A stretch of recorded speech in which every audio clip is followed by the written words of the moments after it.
Well, howdy everybody. Welcome to HCT RAH, Real Access Hale.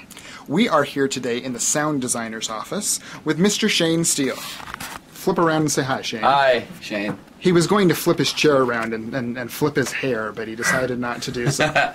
So Shane's going to talk to us a little bit about some of the very cool things that go into sound design in a show. Shane, when we start up with a production and pick a show, what are the steps you need to take to make it happen? So for this last show that we put up, Catch Me If You Can, we get the music essentially from whoever we rent the show from. Mm-hmm.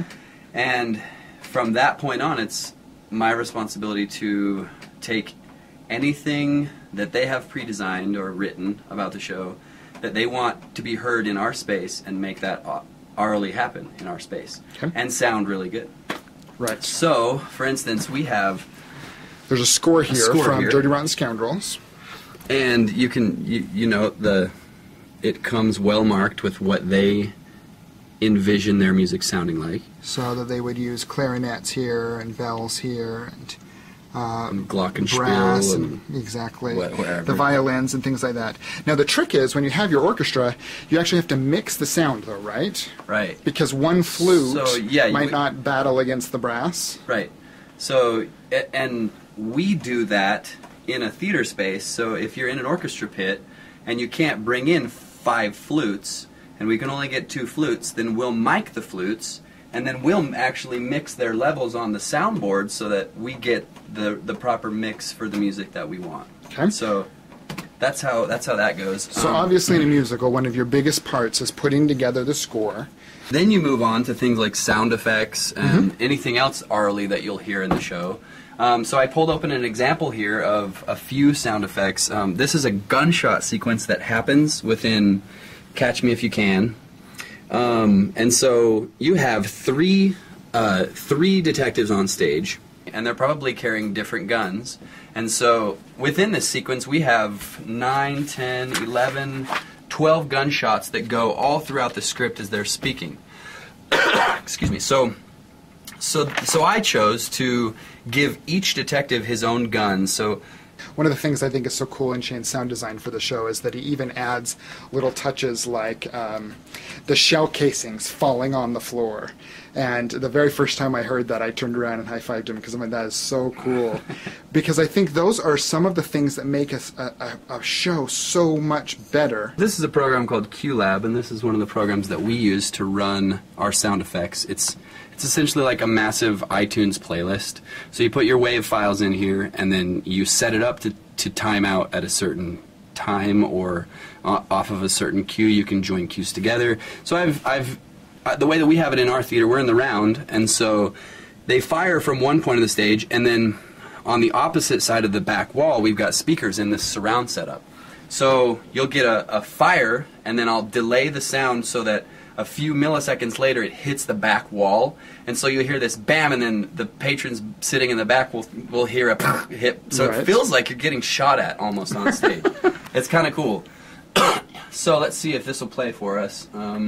And not blow us away. So that's this. Keep going. I think it's number 3 that has the shell casing. Here we go. And so that was a different gunshot. Right. That's a Beretta M9. There it is. When you're in there, it actually feels like you're getting shot at. It's pretty cool. Right, what everyone comes to theater for. Sure. To feel like they're being shot at. No, to take themselves out of their daily life and then get shot at. And get shot at. Right. Now, you told me earlier about Pro Tools, and kind of how you create the WAV files you put into QLab, right? Sure. So there are several different sequencers that people like to work with. Within sound design, you've got Digital Performer, Pro Tools. So in this sequence, this was a sequence for The Foreigner that we did earlier on in 2014. And this is a sequence when the Klan is coming. Yeah, a bunch of bad guys came up. So you'll notice their truck comes up, and so you can see the line that's taking us through the sequence. These are different audio files. These tracks are each row. Right.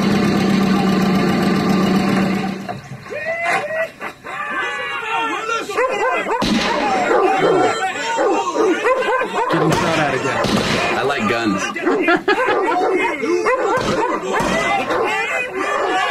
So each one of these has to be built individually, right? Right. So these were just individual audio files that existed, and that's something we didn't talk about. Where do you get sound effects from?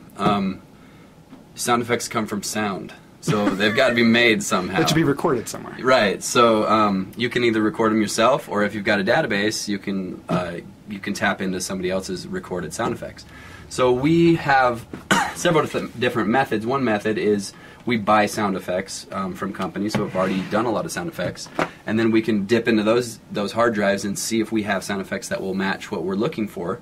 In a show we did this year called Arsenic and Old Lace, we had a really Victorian-era feel. We wanted a player piano in there, and I couldn't find any player piano recorded music that was up to par. So we went out and bought a player piano, and then fixed it up to make it work, and then I set it up in a recording space and recorded the player piano and a few different songs, and that way we were able to use that within the show. And so we hooked it up to a reverse vacuum and essentially pushed air through it and used that as the bellows pump. Right, because when you say player piano, you mean an old roll, scroll, you're player piano, and you're filling, the air and pushing it through. So it's weird. Sound design isn't just grabbing something out of a hard drive and saying, okay, there's a gunshot. Right. It's you get really creative at times, and you figure out how to manipulate things. It's awesome to step into from a rehearsal space where I haven't given them all the tools yet that they need to feel like they're in the environment that they're in. So they've got it in their mind one way, and they're acting this out, and then they step into the space, and then we add sound to the element, and it just comes to life, and you can just see the way they act. Everything changes. It's really awesome. That's awesome. So I love the passion there. That's exactly why we're highlighting what Shane does. We're going to do a part 2 where we go into the theater and take a look at how the sound is affected by some of those placement of speakers, how volumes are, your surround versus your direct sound speakers, and then how you mix a show to make sure everything that should be heard is heard. So check back with us soon. Thanks, guys.